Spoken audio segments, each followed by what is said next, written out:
Welcome to your personalized deep dive. So today we're going to be breaking down something that, uh, well, it might sound a little dry at first, but trust me, it's really important stuff, especially if you're even thinking about renting a place in Flanders, Belgium. Right.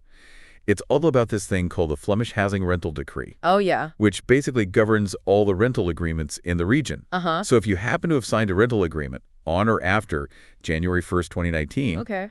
this decree is basically your new best friend. Yeah, what's really fascinating about this decree is that it actually replaces the old federal law on rentals, the woninghuurdecreet. Okay. So that tells you right away that Flanders is taking a very distinct approach to housing. Okay. And, it's worth understanding all those little nuances, right? All right, so we've got a whole stack of information here for you today. Okay. Starting with this official Flemish brochure that we've got. All right. And our goal today is to really make sure you understand what's in it, Yeah. how it impacts you, especially as a potential renter out there. Exactly. And it's worth noting that this decree, this isn't just a set of guidelines or anything. This is legally binding. Oh, okay. So rental agreements can't deviate from this thing, even if both the landlord and the tenant agree to something different. So no more sneaky little clauses sort of buried in the fine print. Nope. Any clause that contradicts the decree is just straight up vade. Oh, wow. The rest of the contract might still be valid, Okay. but those illegal bits are just out the window. Wow. It's all designed to protect your rights as a tenant. That's reassuring. So before we get into the details, who exactly does this decree apply to? I mean, Flanders has a lot of different housing situations out there. Uh-huh. What about things like vacation rentals or those places people rent for like short stays, Airbnbs and that kind of thing? That's a great question. The decree specifically covers those agreements where the tenant is using the property as their primary residence. Got it. And the landlord has to consent to that, whether it's explicitly stated or just implied. Okay. So that means vacation rentals, commercial properties, even housing tied to someone's job are all exempt. So if I'm renting an apartment to live in full time, I should be paying close attention to this decree. Absolutely. Now, one of the first things the decree clarifies is the types of rental agreements you might encounter. Okay. There's the standard 9-year agreement, which is the default unless you agree to something different. Okay. Then there are shorter-term agreements, 3 years or less, and longer ones exceeding 9 years. So there's some flexibility depending on my needs, but no matter what, I'll have a defined lease term. Exactly. That seems way better than those, vague agreements that I've heard horror stories about. Exactly. And just so you know, while it's possible to have a lifetime rental contract, they're really uncommon under this decree. Makes sense. Now, what if I'm planning to move in with my partner? How does the decree handle those situations? If you're married or in a legally recognized cohabitation, you're both automatically considered tenants, Okay. even if only one of you signed the agreement. Huh. And here's where it gets interesting. Each partner is individually liable for the full rent, not just their share. Hold on. So if my partner, disappears, I'm on the hook for the entire rent. That is correct. However, you wouldn't be responsible for any debts they had before the cohabitation began. Okay. That's good to know. What if we're not married or in a legal cohabitation? Then you would both need to apply to the landlord to become co-tenants. Okay. And they have to consent, of course. It's a more formal process, but it helps ensure everyone understands their obligations. Makes sense. So we've covered the basics, but what about the, nitty-gritty? What kind of protections does this decree offer renters? Oh, there are a lot of important provisions that aim to make the whole rental process fairer and more transparent. Okay. Let's start with something as basic as seeing an advertisement for a rental property. The decree mandates that the ad must include both the rent price and any additional costs. So that means no more hidden fees popping up after I've already fallen in love with the place. Exactly. And remember, this applies specifically to residential rentals, not tourist accommodations. Okay. The decree also limits the information a landlord can request from you. What do you mean? They can only ask for information that's directly related to the rental. So your identity, your current address, and income level. Okay. They cannot pry into your medical history, demand a criminal record check, or even ask about the source of your income. Huh. Just the amount. So if I work a non-traditional job or maybe have some, bumps in my past, the landlord can't use that against me. That's right. It's all about preventing discrimination and focusing on your ability to pay rent. Okay. And speaking of fairness, the decree also sets minimum quality standards for all rental properties. Okay, I'm all ears. Tell me everything. What kind of standards are we talking about? Things like minimum room sizes, proper sanitation, adequate heating and insulation, Okay. functioning ventilation, and safe electrical and gas installations. So no more freezing winters or dodgy watering situations. Precisely. And while it's not mandatory, Landlords are encouraged to obtain it's called a conformity certificate Okay. 3 months before a rental starts. Uh-huh. So this basically gives a presumption that the property is in good condition. But even with this certificate, if I as the tenant see something wrong, I can still point it out and hold the landlord accountable. Absolutely. The certificate is just one piece of the puzzle. This is where a detailed inventory comes in, that Platzbeschreibung we mentioned earlier. Okay. It's highly recommended for both you and the landlord to have this document, Okay. the property's condition at the start of the rental period. Okay. I'm hearing this Platzbeschreibung is a big deal. Can you walk me through why it's so important? It's basically your insurance policy for the end of the lease. This detailed inventory, dated and signed by both parties, protects both you and the landlord if there are any disputes about damage when you move out. Trust me, it can save you a lot of headaches down the line. That makes a lot of sense. Speaking of potential headaches, let's talk about the financial side of things. What does the decree say about rent, expenses, and things like that? This is where it gets really interesting. The decree addresses rent determination, cost allocation, and even those dreaded rental guarantees. All right, break it down for me. How is the rent determined? I've heard there are some limitations. Well, while the initial rent price is something you negotiate freely with the landlord, Okay. there are two key restrictions. First, the rent cannot be changed just because the contract is being renewed with the same tenant. So a landlord can't, hold my loyalty against me and just jack up the price when it's time to renew? Nope, indexation, which we'll talk about later, is still possible. Okay. But no sudden arbitrary rent hikes just because you're staying put. And the second restriction is that for consecutive short-term agreements with the same tenant, Uh-huh. the rent can't exceed the initial price. So if I keep renewing a one-year lease, the landlord can't just keep bumping up the rent each time. Exactly. Again, indexation and adjustments for things like energy-saving measures are exceptions. Okay. But that baseline rent can't just keep climbing. Got it. So there are some safeguards against those landlords who might try to take advantage of tenants. Yes. Now, what about all those other expenses that come with renting a place? Yeah. How are those typically split between the landlord and tenant? There's a general principle here. The landlord covers costs tied to ownership, Okay. while the tenant pays for costs related to using the property. So things like property taxes would be the landlord's responsibility, while utilities would be mine. Exactly. And the decree outlines which costs fall into which category, so there's no ambiguity or unfair burden on either side. All right. Now let's talk about rental guarantees, or huurwoord, as it's called in Flemish. Okay. This is the part a lot of people dread, right? Honestly, yeah. It feels like handing over a chunk of my savings with no guarantee I'll ever see it again. I understand. But the decree actually offers some flexibility here. There are various options for providing that rental guarantee. Okay, I'm listening. What are my choices?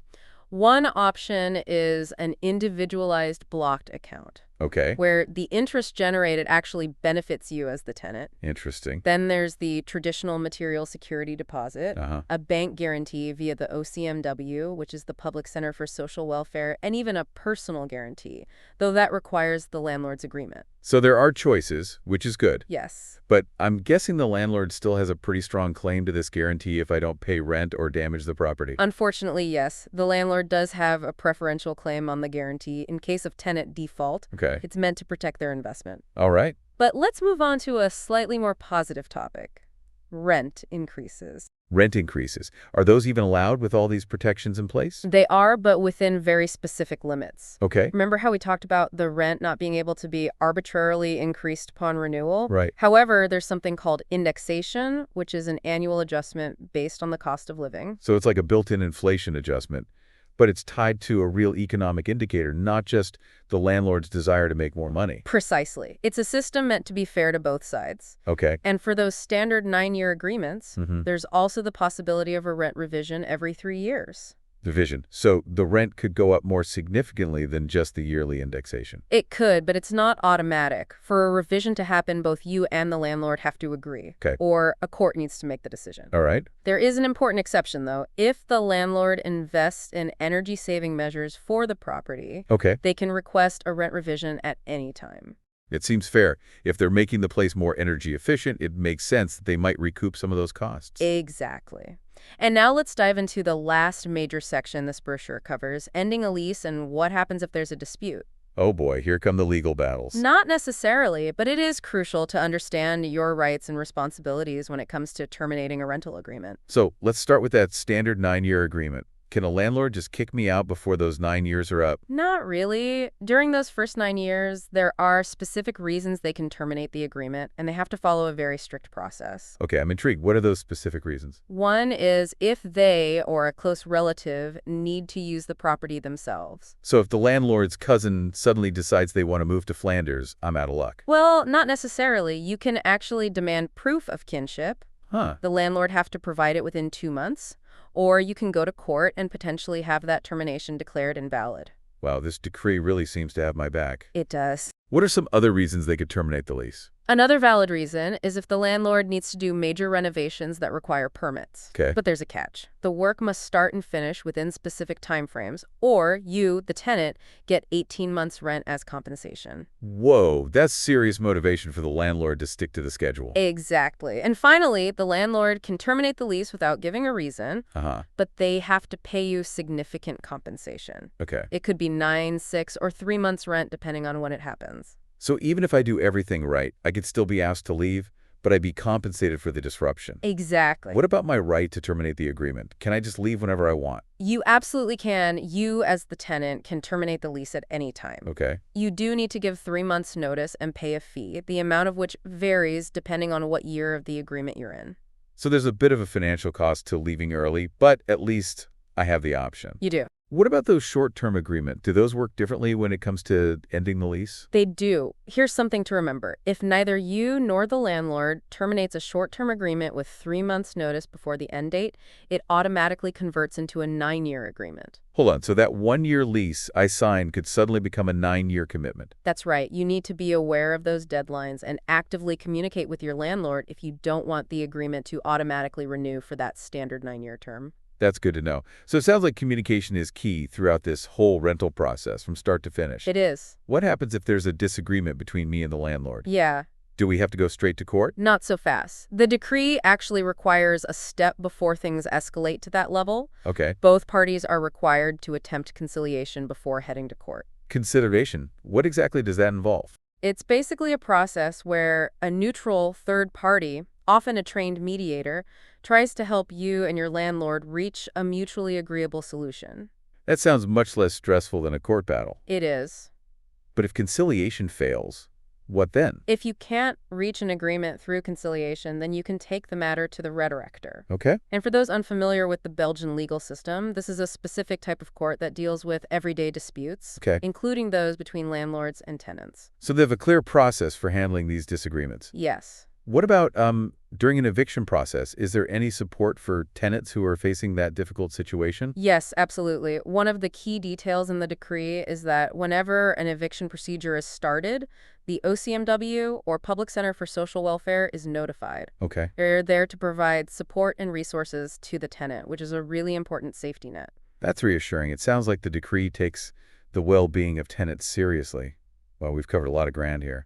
We've looked at who the decree applies to, the different types of rental agreements, those all-important tenant protections, right, and even what happens when it's time to end a lease. Exactly. And remember, this is just a high-level overview based on this brochure we've been going through. Right. The full decree is even more detailed, and we'll be sure to send you a copy for your reference. That's great. So what are some key takeaways our listeners should keep in mind as they venture into the Flemish rental market? Well, first and foremost, always get everything in writing. Okay. A clear and comprehensive written agreement can prevent a lot of misunderstandings and potential conflicts later on. And don't be afraid to ask questions. Right. If something in the contract seems unclear or unfair, speak up. Absolutely. The decree's there to protect you. Yeah. But you need to understand those protections to make the most of them. Exactly. And remember, there are resources available to help you understand your rights and obligations as a tenant.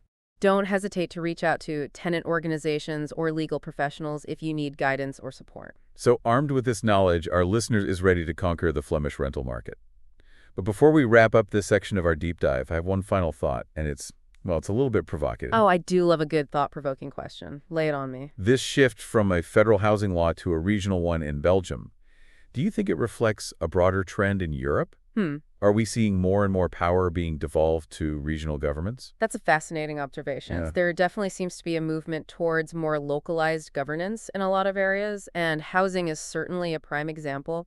We're seeing regions taking more control over issues that directly impact their citizens, and housing is such a basic need, and it's so tied to the local context. Right, like Brussels has completely different housing dynamics compared to, say, Ghent or Antwerp.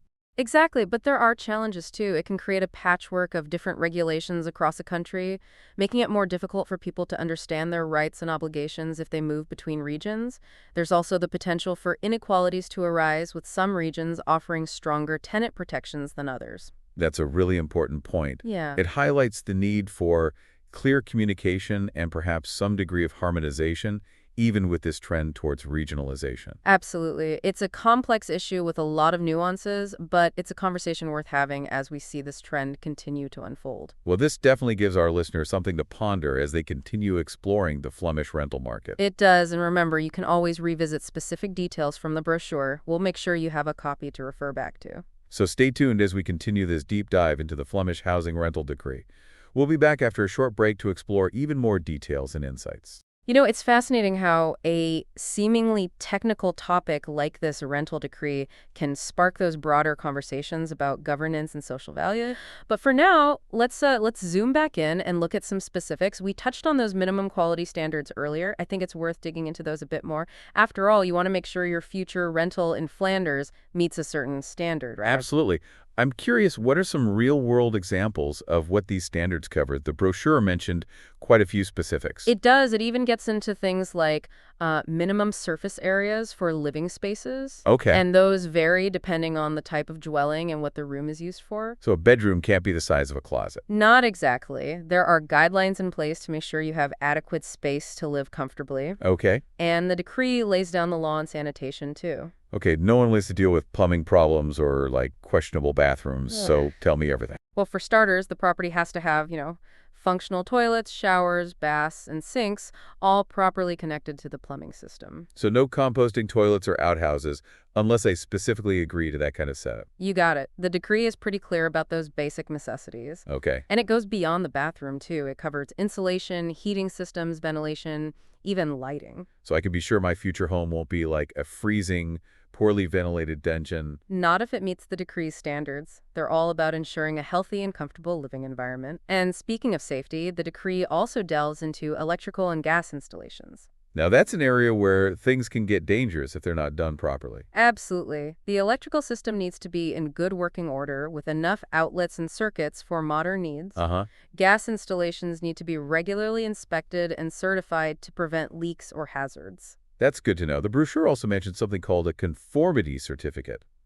What exactly is that all about? Think of it as a document that basically confirms that the property meets those minimum quality standards that we've been discussing. So it's like a seal of approval from the authorities. Exactly. It gives you, the tenant, some assurance that the property is in decent shape. Okay. But remember, even with this certificate, you still have the right to point out any pre-existing issues. So it's not a get-out-of-jail-free card for the landlord to ignore problems. Not at all. And this is where that detailed inventory that Platzbeschreibung is still crucial.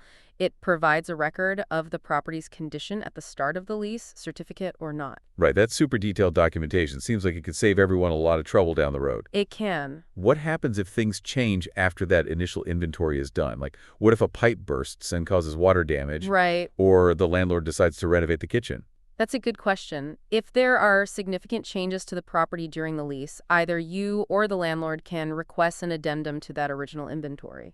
So we keep a running record of the property's condition throughout the entire rental period. Exactly. It keeps everything transparent and up to date, minimizing the chance of disputes when it's time to move out. Now let's fast forward to the end of the lease. Okay. What are my responsibilities as a tenant when it's time to hand back the keys? Here's where that Platzbeschreibung really comes into play. You're expected to return the property in the same condition it was in at the start of the rental period. Okay. Minus what's considered normal wear and tear. Normal wear and tear being the key phrase here. What exactly does that mean? It's the kind of deterioration that happens naturally over time with everyday use. Think, slightly faded paint, scuffs on the floor from moving furniture. So a few nail holes from hanging pictures are probably fine, but like a giant hole in the wall from, I don't know, a wild party is not? You got it. The decree draws a line between those, like minor, unavoidable marks of use and actual damage caused by negligence or misuse. Makes sense. But what if there's damage that isn't explicitly mentioned in the Platsbeschrijving? Who's responsible for that? In those cases, you as the tenant would be responsible for fixing or paying for the damage. Okay. Unless you can prove it was caused by normal wear and tear, an event outside of your control, or that it was actually the landlord's responsibility to fix in the first place. So if a pipe bursts because of old plumbing, that's not on me. Exactly. But if you caused the burst pipe by, I don't know, hammering a nail into it, then yeah, you'd be liable. Okay. It's all about determining responsibility and Yeah. having that evidence to support your case. So on top of that detailed inventory, what other documentation should I be keeping throughout the rental period?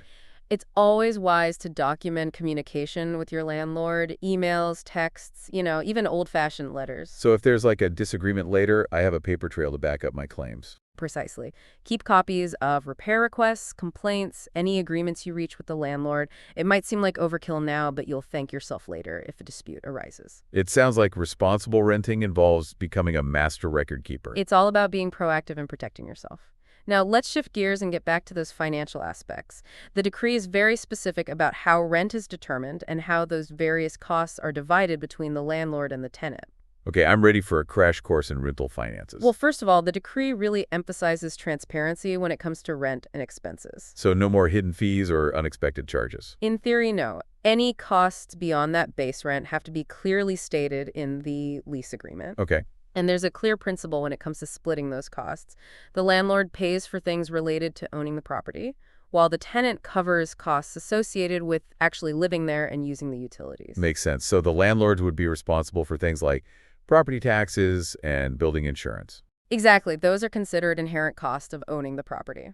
And what about the costs of, well, actually living in the place? Those usually fall on the tenant. Things like utilities, electricity, gas, water, internet, cable TV, sometimes even garbage collection. So basically, I'm in charge of keeping the lights on and the water running. Precisely. Those are costs associated with your use of the property. But what about those shared spaces in, like, apartment buildings, like hallways, elevators, laundry rooms, that kind of thing?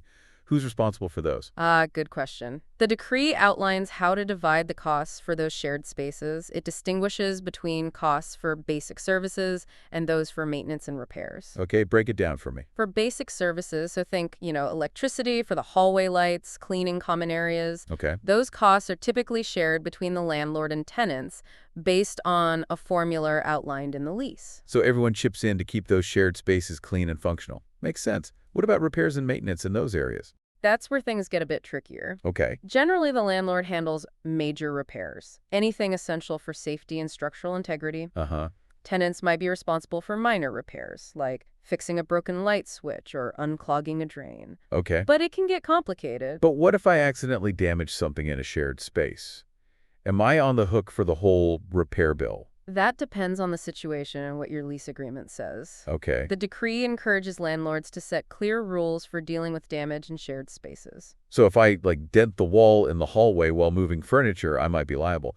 But if a pipe bursts because of old plumbing, that's probably on the landlord. Exactly. It all comes down to determining responsibility and, you guessed it, having documentation to back up your case, whether you're the tenant or the landlord. Documentation seems to be the recurring theme here. It really highlights how important it is to understand everything in that lease agreement. It is. It's not just about the rent amount. Exactly. You need to know what's expected of you in terms of maintenance, repairs, those shared expenses. Right. The decree provides a great framework, but you have to be informed to make it work for you. Now let's dive into a topic that causes a lot of anxiety for renters, the dreaded rental guarantee. Oh, yeah. Can you break down this concept to make it a little less scary? I'll do my best. The rental guarantee, or huurwoordborg, is basically a security deposit you, as the tenant, provide to the landlord at the start of the lease. Okay. It protects the landlord against potential financial losses, such as unpaid rent or damage to the property. Okay, that makes sense. But how much can a landlord ask for, and what are the different ways this guarantee can be provided? Well, the decree sets limits on how much can be requested. Okay. Usually no more than 3 months' rent. So there's a cap on how much of my hard-earned money they can hold. There is. What about the different forms this guarantee can take? We mentioned a few earlier. Right. The most common is a simple cash deposit held in a separate bank account by the landlord. Uh-huh. But as we said, the decree offers some alternatives. There's that individualized blocked account where you, the tenant, actually benefit from the interest earned. That sounds like a much better deal. What are the other possibilities? There's also the option of a bank guarantee, often facilitated through the OCMW, that's the Public Center for Social Welfare. And if the landlord agrees, you can even provide a personal guarantee where someone else basically vouches for your financial obligations. So there's some flexibility, which is good. Yes. But what happens to this guarantee at the end of the lease? Do I automatically get it all back? Ideally, yes. If you've fulfilled all your responsibilities, paid your rent on time, haven't caused any damage beyond normal wear and tear, Right. you should get your full guarantee back, plus any interest if it was in a blocked account. That's a relief. But things probably get a bit more complicated if there are, like, unpaid bills or damage to the property. Unfortunately, yes. If there are outstanding debts or damage beyond normal wear and tear, the landlord has the right to deduct those costs from your guarantee before returning the remaining balance. This is where that meticulous Platzbeschreibung really matters. It can be the deciding factor in getting my full guarantee back. Absolutely. It's the benchmark for assessing the property's condition at the end of your lease. Any discrepancy not due to normal wear and tear could lead to the landlord making a claim against your guarantee. Got it. Document everything, treat the property with respect, and pay the rent on time. That's the recipe for a smooth and successful rental experience. Okay. Now let's move on to another potentially contentious issue, rent increases. Okay. Can you explain how those are regulated under the decree? Okay. Hit me with the details. Well, the decree walks a fine line. It tries to protect tenants from unfair rent hikes, Right. while allowing landlords to adjust rents fairly in response to changing economic conditions. So it's not like a free-for-all for landlords to raise the rent whenever they please. Definitely not. Remember, the base rent for a standard 9-year agreement can't be changed just because you're renewing the agreement. Right. No surprise rent jumps just because the initial lease period is over. Exactly. However, there are two mechanisms for adjusting the rent during a lease: indexation and revision. We talked about those briefly before. Could you break down the difference between them? Of course. Indexation is an automatic yearly adjustment tied to the cost of living index. Okay. It's designed to keep up with inflation so the rent maintains its value over time. So if the cost of living goes up, my rent might increase proportionally. But what if the cost of living goes down? Does my rent go down too? That's a great question. Unfortunately, the indexation mechanism usually only works upward, so if the cost of living decreases, your rent won't automatically go down. You'd need to negotiate that separately with your landlord. Okay, so indexation is tied to a specific economic indicator and can happen annually. What about those revisions we talked about? Revisions are a bit more complex. Okay. They allow for a reassessment of the property's market value, potentially leading to a bigger rent adjustment than the yearly indexation. Okay. For standard 9-year agreements, a revision can be requested every 3 years. So revisions can potentially lead to a significant rent increase, but it's not something the landlord can just do on a whim. Exactly. There are rules and criteria that need to be met. Okay. For example, the landlord might need to show they've made major improvements to the property, Uh-huh. or that its market value has gone up considerably. So there needs to be a valid reason for a rent revision. It's not just about the landlord wanting more money. Right. The decree tries to strike a balance between protecting tenants from unfair rent increases and acknowledging that landlords have a right to a fair return on their investment. It's a delicate balance for sure. It is. And this all really emphasizes the importance of communication between the landlord and tenant. Absolutely. If there's going to be a rent increase, whether it's through indexation or a revision, Okay. the landlord needs to inform the tenant in writing Uh-huh. and follow the proper procedures. Transparency is key to preventing those misunderstandings and potential disputes. It is. Now let's shift gears and talk about a situation that many renters might face at some point. What happens if I fall behind on rent payments? Okay. What does the decree say about that? That's a good question. And thankfully, the decree addresses those, real life scenarios where things don't always go as planned. It recognizes that sometimes unexpected things happen Right. that impact a tenant's ability to meet their financial obligations. So it's not just a strict, like, pay up or get out approach. Not at all. The first and most important step is to communicate with your landlord. Okay. Explain the situation honestly Uh-huh. and see if you can work out a payment plan or a temporary rent reduction. Communication is key, as always. Don't just ignore the problem and hope it magically disappears. Exactly. Being open and honest can often prevent things from escalating into a major conflict. But what if the landlord isn't willing to cooperate or negotiate? That's a scary thought. Does the decree offer any protection in those situations? It absolutely does. The decree outlines a process for handling these situations fairly, protecting the rights of both the landlord and the tenant. Okay. Remember, the landlord can't just evict you because you've missed a payment or two. They have to follow a specific legal procedure, Right. which involves going to court. Okay, so there's a legal safety net in place, even if the landlord is being difficult. There is. But what about the, stress and financial burden of going through that process? Yeah. Are there any resources or support systems available for tenants in those, really tough situations? Yes, thankfully. Remember the OCMW, the Public Center for Social Welfare? Uh-huh. They play a crucial role in supporting tenants facing potential eviction. Okay. If an eviction procedure is initiated, the OCMW is automatically notified, and they can provide a range of assistance, from financial aid to help finding alternative housing. That's a huge relief. It's good to know there's a safety net for people going through a rough patch. It really demonstrates the decree's commitment to social responsibility. It's not just about laying down the law, it's about making sure that tenants are treated fairly and with dignity, even in difficult circumstances. Well, we've covered a lot of ground here, from the minimum quality standards for rental properties to navigating rent increases, and now we're talking about support systems for tenants in crisis. Right. It's a lot to take in, but it's essential information for anyone entering the Flemish rental market. It is, and we're not done yet. We still need to discuss some key areas like property maintenance and repairs. Who's responsible for what when things break down? That's a good point. There are always those gray areas where it's not clear who should be fixing what. Does the decree address those kinds of situations? It absolutely does. The decree aims to prevent those, frustrating back and forth arguments between landlord and tenant about a leaky faucet or a broken appliance. It outlines who's responsible for which repairs. So let's delve into that right after. So let's get back to those potential maintenance headaches. When it comes to repairs in a rental property, Right. who's responsible for what? Is it a simple case of the landlord fixing everything? Yeah, that would be nice. It would be nice, wouldn't it? Yeah.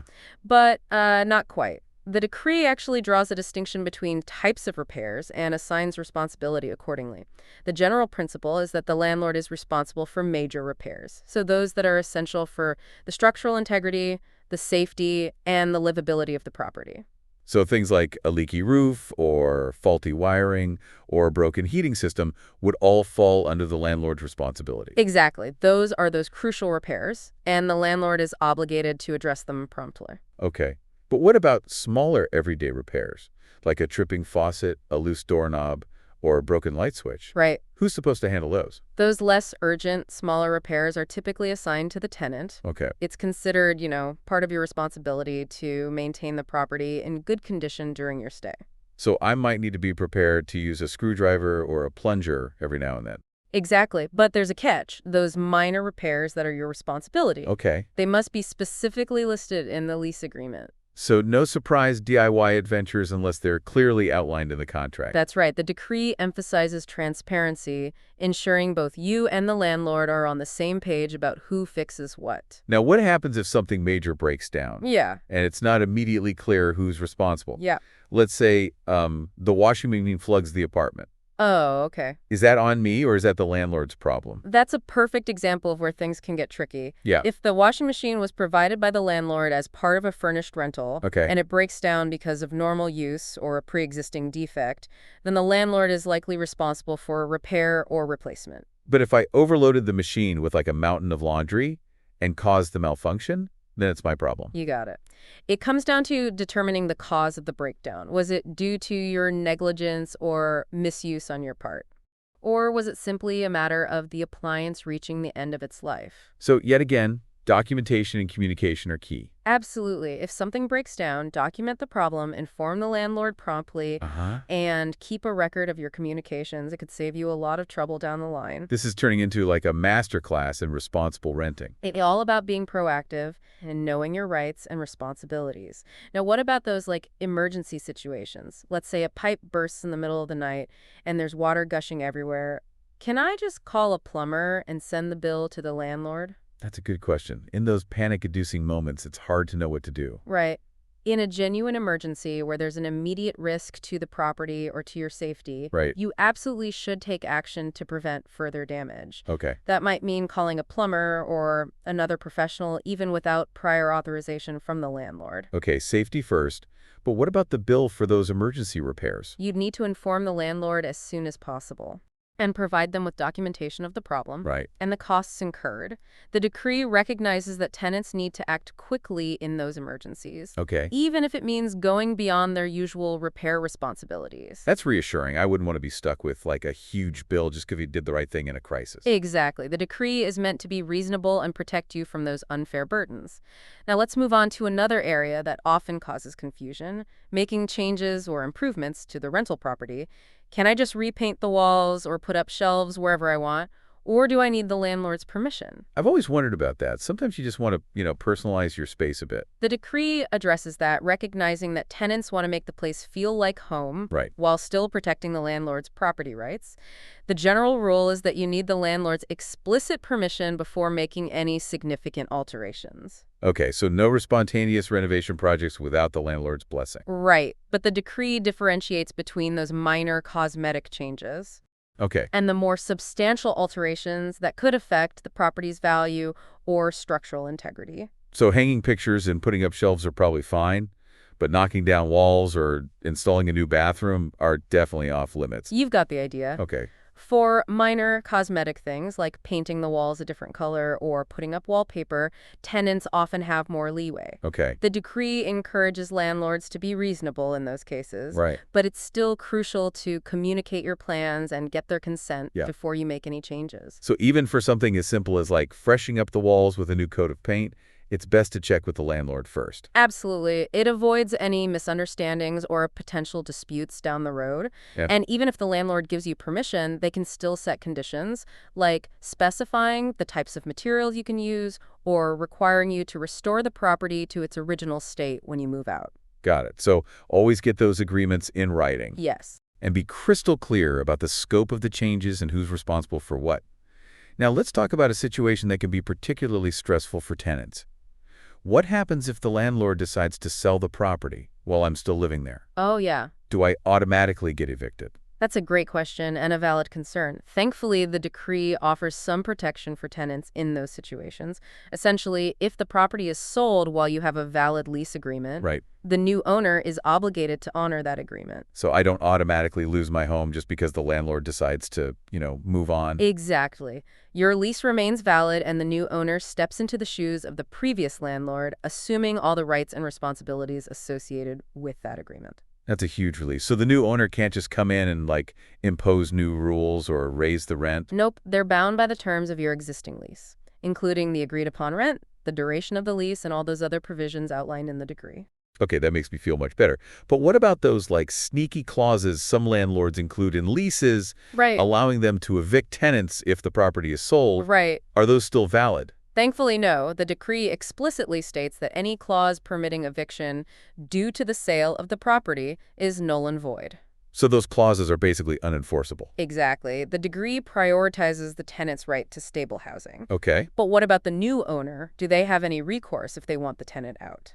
that's a good point. It seems a little one-sided if they're stuck with a tenant that they didn't choose. They can still terminate the lease agreement, Okay, but they have to follow the same rules and procedures as the previous landlord. That means they can only terminate for those specific reasons we discussed earlier, right. like personal use, major renovations, or termination without a reason, but with compensation to the tenant. So the new owner can't just kick me out on a whim. They have to play by the rules just like the previous landlord. That's right. The decree ensures fairness and consistency, regardless of who owns the property. That creates a much-needed sense of security for tenants, It does. knowing that their lease is legally binding, even if ownership changes. Exactly. The decree aims to create a balanced rental market where both tenants and landlords are protected. Well, it seems like we've truly covered every nook and cranny of the Flemish Housing Rental Decree, from those initial steps of finding a place and signing a lease to navigating repairs, rent increases, and even the sale of the property.